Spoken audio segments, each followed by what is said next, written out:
Knights and aristocrats share the same cultural heritage, but the knights had enough sense to do away with all the superfluous detail.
Try not to enjoy this too.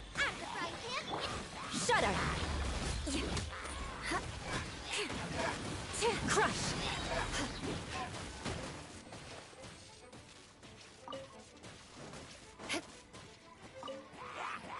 Shudder!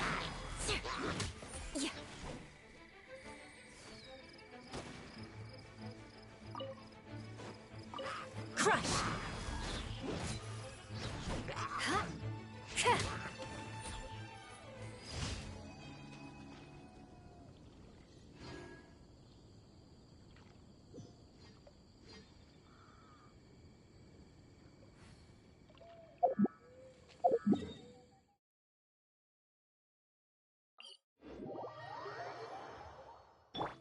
I'll protect us.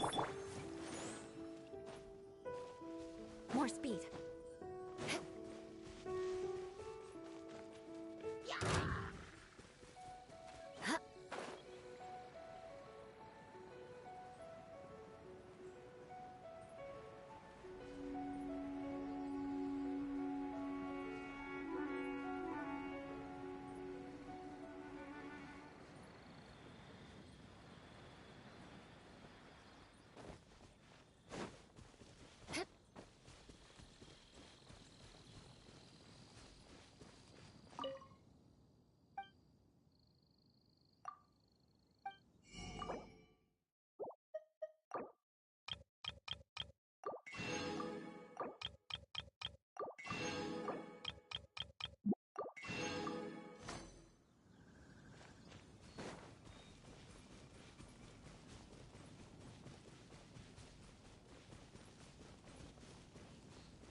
Shudder!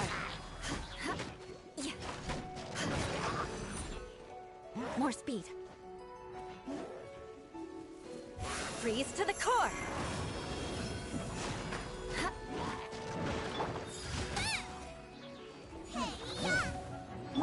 Beg for mercy.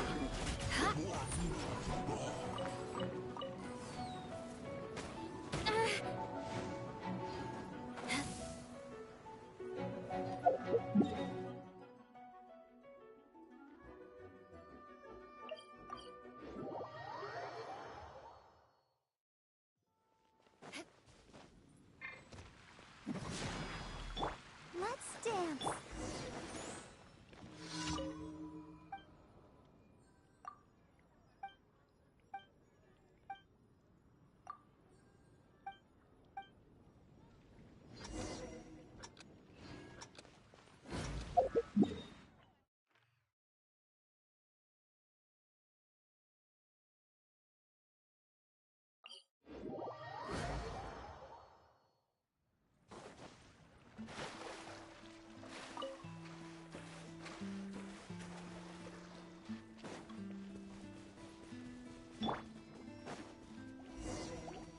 the show begins. Crush! Beg for mercy. Nice and spicy.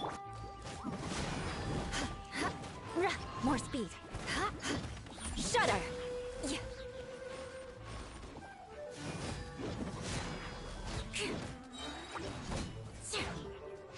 Beg for mercy. Vengeance will be mine.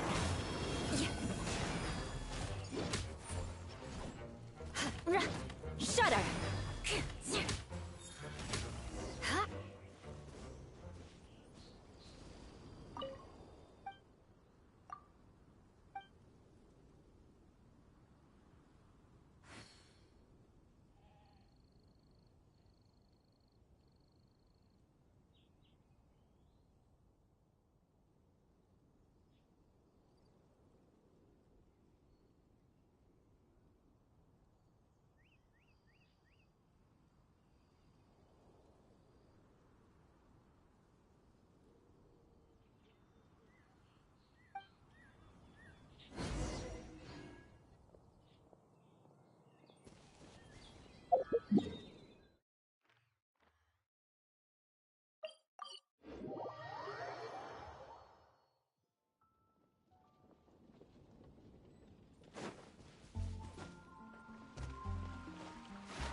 It's been getting quite busy. I guess I'll post a commission at the Adventurers Guild.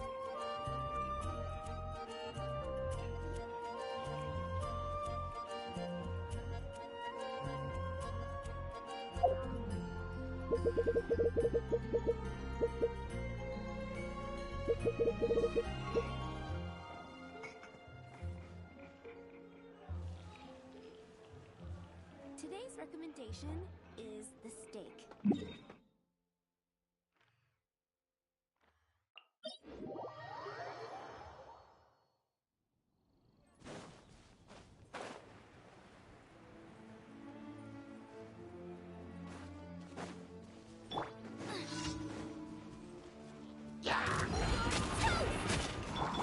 Let's spark things up a little. Crush!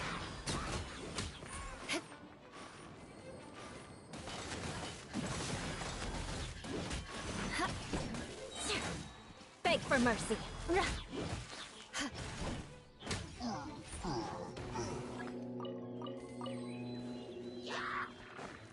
Freeze to the core!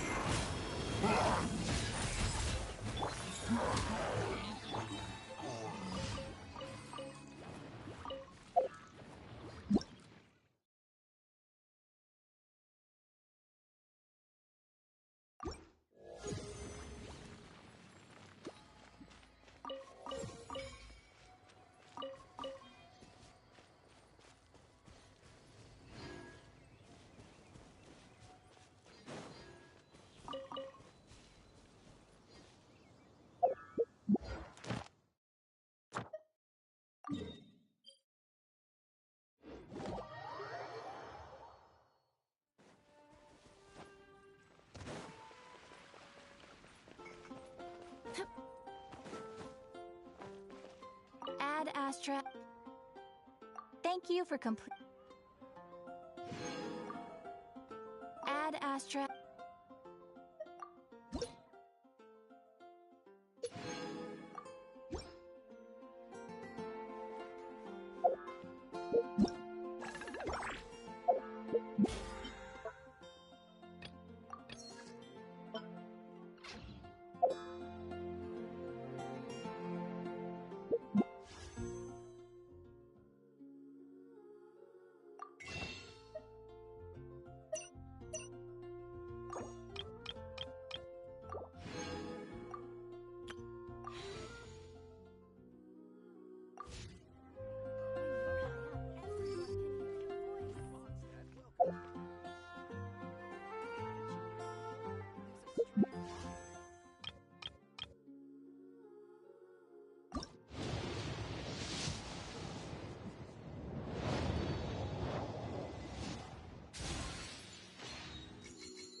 More speed.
More speed.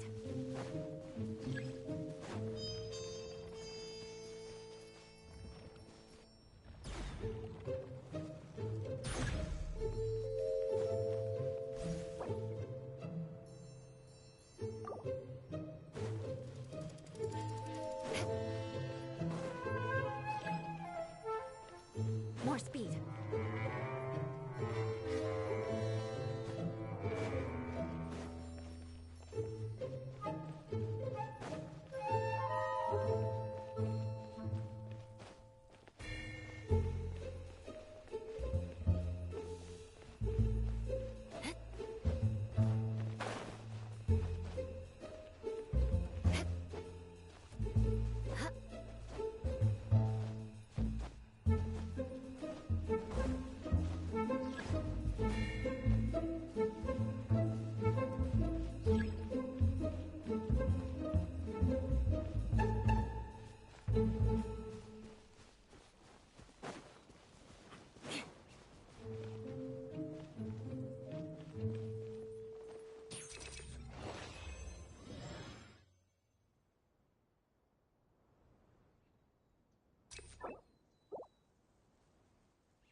More speed.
More speed.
More speed.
I take it Mr. Fremonet's condition has stabilized?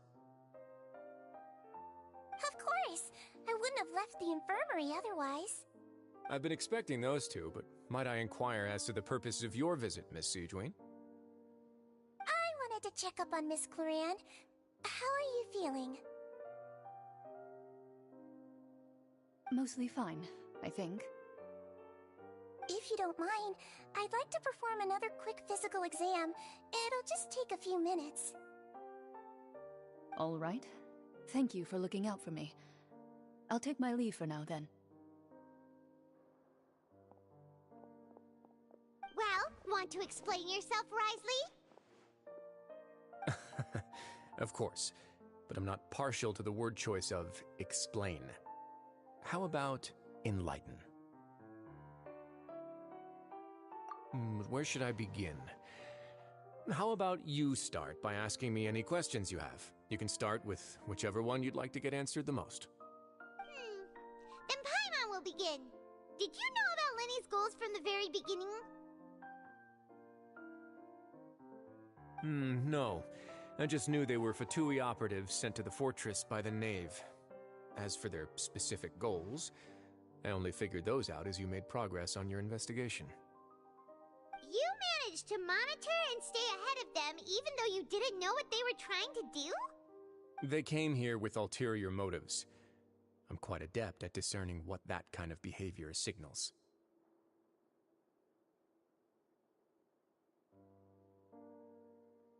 Initially, I thought their goal was just to investigate Child's disappearance. Linny suggested that I had deliberately let him escape, but in truth, I didn't really do anything special to help or hinder him while he was here. Everything he did, from finding helpers to leaving this place, he did on his own. Of course, it's inevitable that the Knave would make a big deal out of her fellow Harbinger's unexplained disappearance. I'm also quite curious about where that Harbinger went, so I figured I might as well let the Fatui do their own investigative work. All I care about is the answer. So you were hoping Lenny's group would just do your work for you! You make it sound like that's a bad thing. Unfortunately, things didn't go as planned. I assume that Fremonet has told you already, the ratio of primordial seawater around the fortress of Meripede is on the rise. The Forbidden Zone has always been Linny's target, and you got roped into that investigation after running into him. I began to intervene out of concern for your safety, and also to prevent the fortress from becoming entangled in more irksome matters. Are the rumors true? That you're also a former criminal? Why would you put it like that? Isn't staying here all day and serving as the manager of the fortress a kind of sentence unto itself? Another form of prison? I just happen to have some support from the rest of the inmates. That's all. Oh, right! Paimon wanted to ask, who invited Cloran down here? Me, of course. I paid her good mora to come down to the fortress for some field work. As a champion duelist, Miss Cloran could be considered to be an independent party. I needed to find an exceptionally capable person to help me get through the impending crisis. And saving Fremonet was part of that crisis? You can think of it like that, yes. Credit where credit is due, that boy is quite adept at diving. Had conditions not been as hostile as they were, he probably would have found the missing Harbinger already.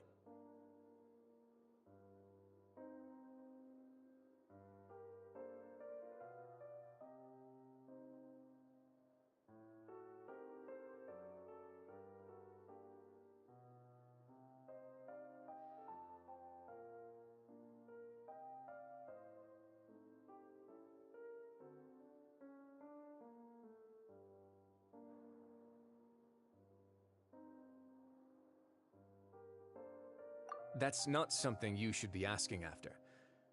Neuvillette only asked you to investigate Child's whereabouts.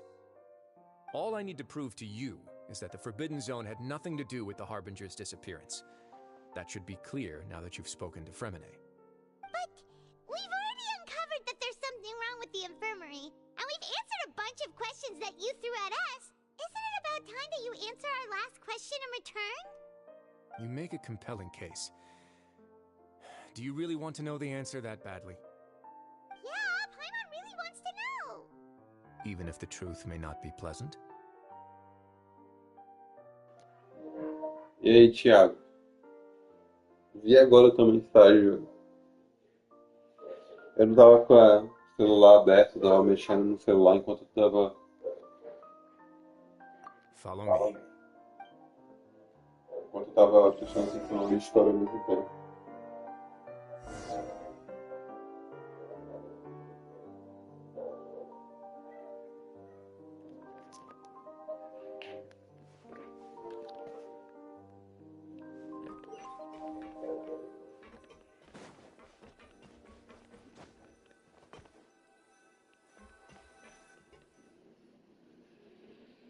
Valeu aí, é nóis. Caraca, eu quero ver o passagem secreto, velho. There's a hidden door here? And a whole basement behind it? Huh. You're pretty good at hiding stuff, Risley. It seems you've forgotten just what kind of place the Fortress of Meripede is.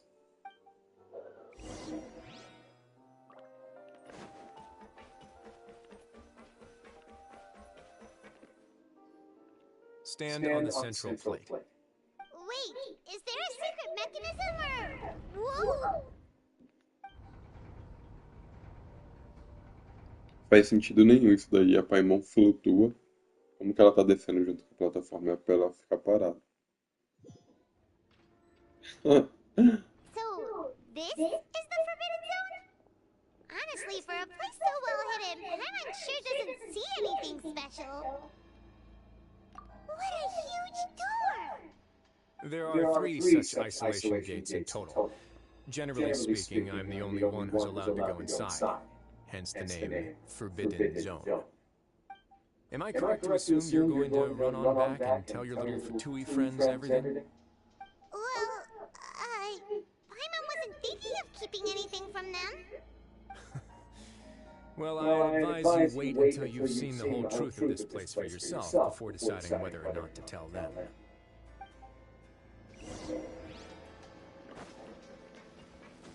Eu fui pelo menos. Vou dar uma ideinha. Huh. So there's a switch on the side. Stand back.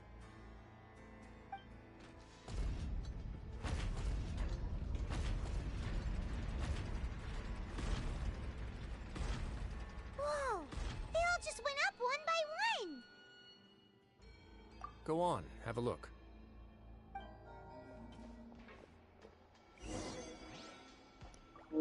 Monte de portão, velho, por aqui.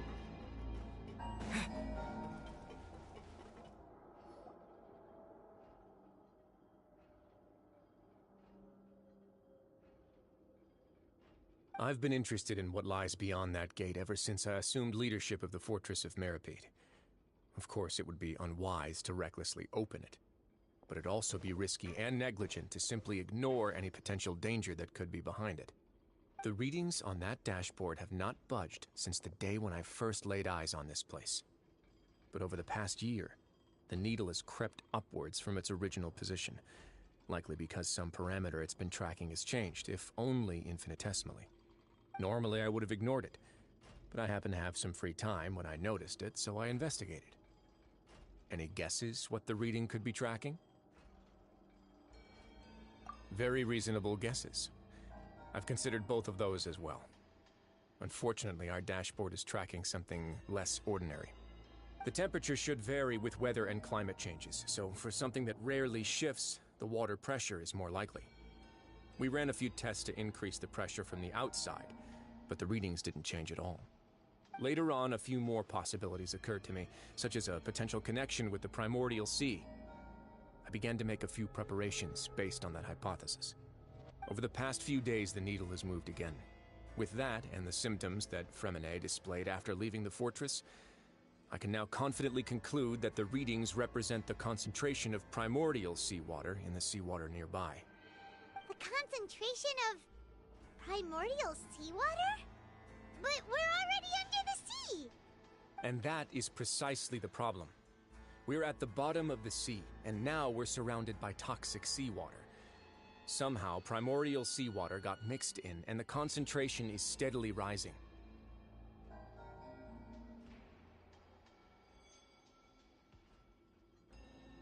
Yes, that's very likely. But forget about the two of the Primordial Sea could be, much less where we could find and plug a leak. Oh. Oh! Seems like you've figured it out. I believe the Primordial Sea lies directly beneath this sluice gate. For some reason, the primordial seawater levels have risen significantly, and it's now very close to us. The indicators are now red. Although the gate still stands, some primordial seawater has already leaked out and mixed into the sea around us. If this continues, soon it will no longer be able to hold back the primordial sea at all. Yeah, you know what the legends say. If this place falls, then everyone in Fontaine will be turned into puddles in the span of a night. But that's just too weird! Why would the Fortress of Meripede be built right above a sluice gate for the Primordial Sea? Who built this place anyway? Your expression tells me you think this might be part of a vast, complicated conspiracy. To be honest, you might find the actual answer may be exceedingly boring. It's just that the secret of the Forbidden Zone had been long forgotten by the nation before I rediscovered it with my research. There's no single founder of the Fortress of Meripede in any traditional sense. What we know about its history has been left to us by the people who used to live here.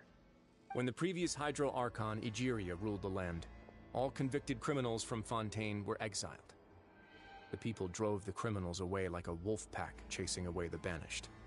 The criminals received no sympathy of any kind from the people. They were exiled to the desolate seaside, where they experienced only pain, struggle, and the bone-chilling cold. Some of them began to repent, and prayed to the Hydro Archon, asking if there was still anything they could do. The Hydro Archon took pity on them, and said, "You may go guard my secret, deep underneath the waves." And so, leaning on the power of the Hydro Archon, they gathered underneath the sea and began to build a fortress. They became a community down there in the deeps, and over the years helped it to grow. As the number of exiles increased, more and more people joined the community. When the first group of exiles died, they left the yet unfinished fortress to their successors. The Hydro Archon continued to lend her support, allowing the fortress and what it stood for to continue growing ever larger. Before long, this dark underwater fortress became the sinner's only home. And with that, the people here stopped referring to the fortress as a prison. They saw themselves as repenting sinners who would regain their freedom once they had sufficiently redeemed themselves. But as time went on, people also realized that the fortress was a lonely place. Once they had gotten used to life here, they could no longer feel comfortable living in the overworld. Once they had finished serving their sentences, some people left and some others chose to stay. They'd find some idle position and let their withered souls fade away with the ancient secrets of the past. After many, many centuries, few people still remember the reason for the fortress's founding. Now they just see it as an integral pillar of Fontainian society, as the place where criminals deserve to be sent. Now and again, researchers manage to break one law or another and live out their days in the fortress. I learned all this from an elderly historian. Everyone else just thought he'd made it all up. But now you know every part of that history is true. Indeed. It's just as the prophecy says. If this gate fails, then everyone will be dissolved into the sea. To be frank, not really. But sadly, that hasn't stopped this prophecy from proving all too accurate. Prophecies are troublesome things. Just hearing one will create the first wave of panic. Seeing signs of it will bring about the second, and actually witnessing it in real time, the third. Let's go somewhere else. I want to show you something.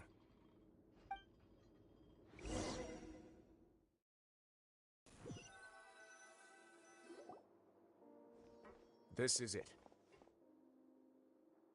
Your Grace, perfect timing. The results from our last round of experiments have... Wait, Jurier, he's not alone! Huh? Lorvine and Jurier? No need to panic, you two. I've already told them about our plan. What? After you warned us not to tell a single soul about any of this? I'm skeptical as well. Are you sure they are trustworthy? The results speak for themselves, don't they? These two may already know more than you could ever imagine. All right then, if your grace insists. They seem harmless enough, so I'll trust them for now. Well, how about some reintroductions? This is Jurier, one of the highest-ranked researchers from the Fontaine Research Institute. He used to work under Edwin. I trust that you've heard of Edwin?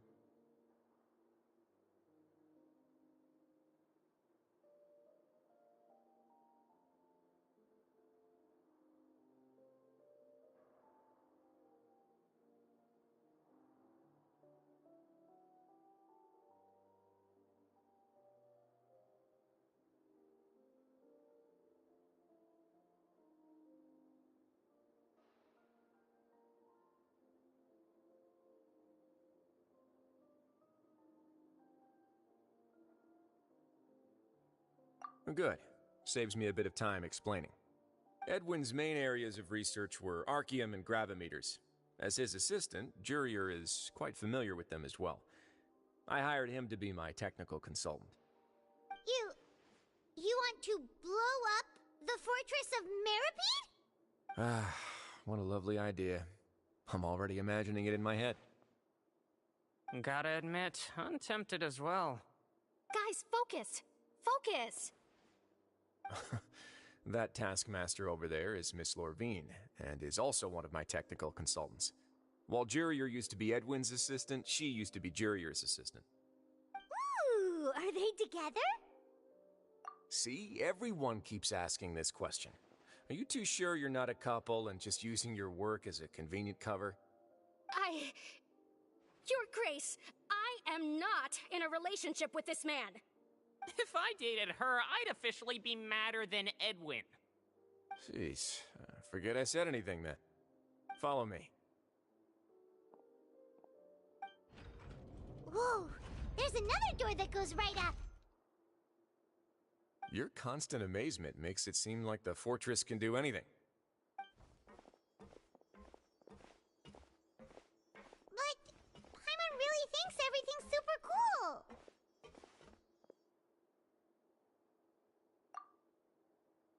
Well, let's spice it up a bit. And here you go. What a huge ship! This is also a production zone that Paimon's never seen before. What's going on? How much do you know about Fontainian history? Not much at all. Well, then maybe you haven't heard the story of ancient Lemuria.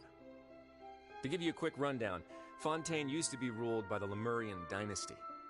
According to legend, the Lemurian king Remus came to this land after being inspired by divine revelation and found the seer Sibila, who had taken on the form of a golden bee. Taking the golden bee with him and riding on a huge ship, the Fortuna, he created his nation above the surging waves. He called his nation Lemuria, and used the Fortuna to incessantly search for new tribes and islands, calling on them to join his empire. There's a ship in this story too? Where there's water, there'll be ships. People believe that hope can always be found at the end of a voyage. Do you believe that too? To a point, I think. As you've already seen, I have a whole factory's worth of labor, materials, and technology at my disposal. Certainly can't hurt to give it a try. So the moment I began to speculate that the primordial sea might lie underneath the gate, I also began this project. Were you inspired by the legendary Fortuna? Maybe. Fontainians need something to hold on to cope with the impending disaster. Were the workers to find out the truth behind this ship, riots would destroy the fortress faster than any catastrophe. As the fortress's administrator, I'd never make such a reckless call. All right, that's enough talking for now. I'll need another 3 cups of tea to soothe my throat. Do you have any other questions? Seems like you're good. Come on, I'll take you back.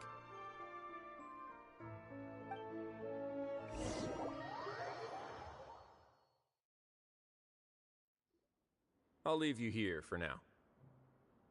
Oh, thank you so much. No worries. But don't forget, it's up to you whether or not you want to share what you just saw. What you do from here on out will likely affect those three as well.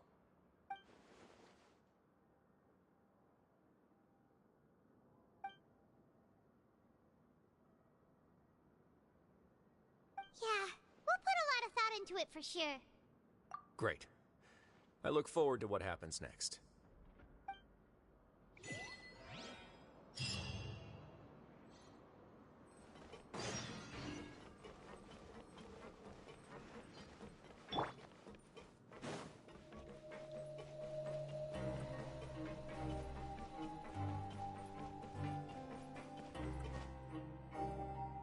We're back! Welcome back. Do you want a cup of tea? How can you be so much like Risley, always drinking tea? Huh. Actually, now that you mention it, I just remembered something now. While I was sedated, I could still barely hear two people talking next to me. They were discussing everything, from the leaves to the water and even the teacups themselves. Must have been Risley and Sishwin. Yeah, I heard one male voice and one female, so it should have been the two of them. They really were just talking about brewing tea. I really can't make sense of this place. So, Traveler, Paimon, were you able to learn anything from Risley? Yeah, he explained everything. Very well. Then, would you mind checking your answers against my speculations? Yeah, I took the time to rest, so I'm feeling a lot more relaxed now. Nobody else is around, and Miss Sijwin is also busy with something or other, so let's just talk here. Alright, then I'll posit my theories. I asked myself 3 questions. Firstly, why was Fremine affected by the primordial seawater? It was because he dove into the sea. My theory is, the long-lost primordial sea is probably very close to the fortress of Meripede. Ooh, he's good. He got that right on the first try. That's our Lenny. Secondly, Risley's attitude changed dramatically during the course of our stay here. He ignored us completely at first, then suddenly roadblocked us. Why? I spent quite a long time thinking about this. If he has been monitoring the Fatui since the very beginning, he probably ignored us at first because he was hoping we could find Master Child for him. What's more, the Fortress of Meripede is not part of Fontaine's court system, nor does it report to Udex Nervulet. Risley is basically the king of a no-man's land. As long as the fortress doesn't do anything about Master Child's disappearance, Father can use it to pressure the Fontaine authorities. And while the two factions are pitted against each other, Risley will be free to move between the parties of interest. If I had to guess, he probably has something that he's working on himself. It's likely related to the secret of the infirmary, but I just can't think of what it could be. You're super smart. Thanks so much. Then finally, there's the last question. If Risley does have a plan, what could it be? All I know for now is that his plan probably has something to do with the changing nature of the seawater. He's even gotten Cloran to help him out. That can't be the full extent of what he's doing. There's probably a secret passageway behind the block in the infirmary, and there's something big in the fortress that most people here never get to see. He has a bargaining chip, and it could be important enough for Father to deal with him directly. I don't have enough information, so I have no idea what his chip might be. But let me guess. You have the last piece of the puzzle.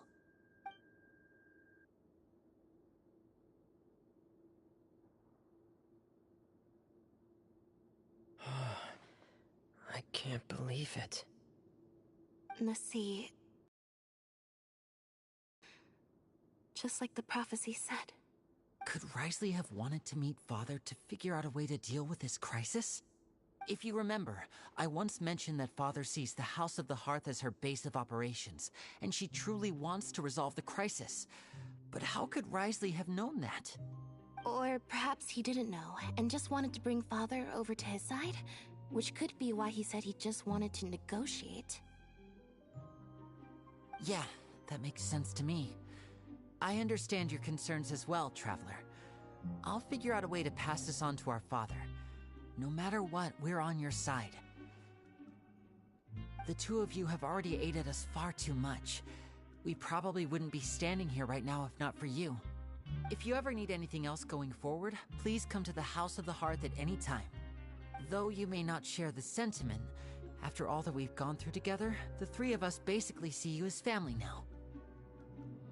You have my gratitude. Thank you for protecting Linny when it really mattered. And thank you for sharing the secrets of the fortress with us. We didn't think you were going to do it. Why are you being so formal all of a sudden? Given your strength, you might not need our help at all. But if you are ever in danger, we will try our best to protect you. Aww, the sound of that makes Paimon feel all warm and safe inside.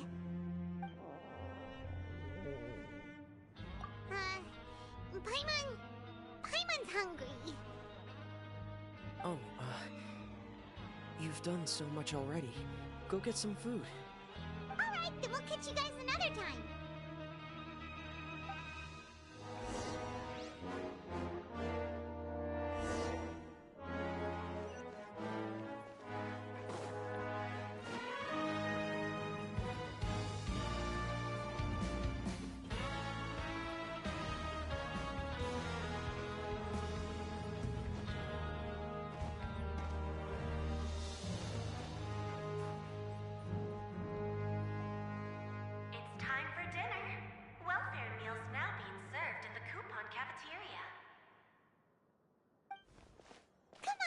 Pick up ours as well.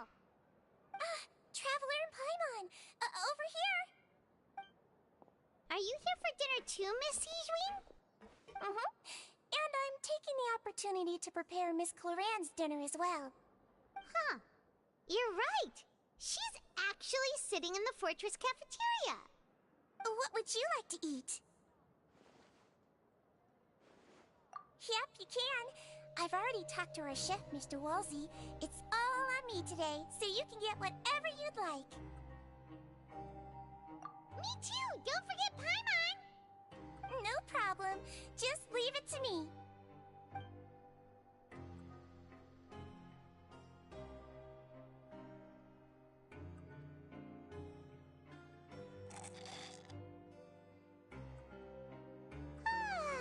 So delicious.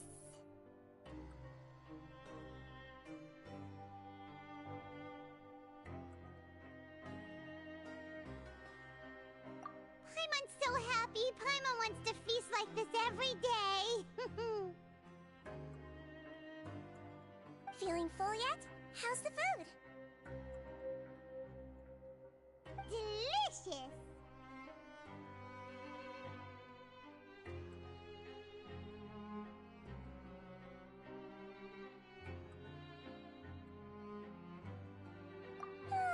I'm so glad to see you all so happy.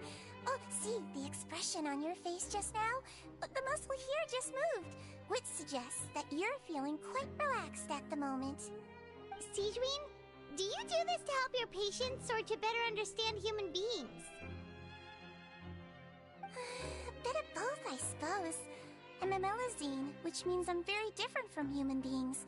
I must know what you're thinking if I want to take good care of you. You're really good at taking care of people. Even though you're so short, you still talk and act like an older sister. Really? You're reminded of an older sister? That's great to hear. Oh, and what did you mean back in Risley's office? When you said that you were protecting Linny and his siblings as well? Oh, that. I just asked His Grace to look out for those children, especially that diver boy. I was getting a bit worried after hearing that something was wrong with the water. Thankfully, Glorand is very strong and managed to save him in the nick of time. His Grace also sealed the pipes after Glorand left, to make sure that Linne wouldn't impulsively chase after his brother. Although the path was blocked, we still stationed some guards there to stop anyone from approaching. They were instructed to only open the door once Miss Glorand had returned. Oh, and I was keeping an eye on Mr. Linne as well. We had to press him, but we couldn't allow him to be in any real danger. You were all super considerate and really thought everything through. It's just what we do down here at the fortress. At least this has been His Grace's style for as long as he's been the leader. Oh. Too. I feel like he'd like it here, with all the darkness and chaos. Get a good night's rest, you two. You both worked very hard.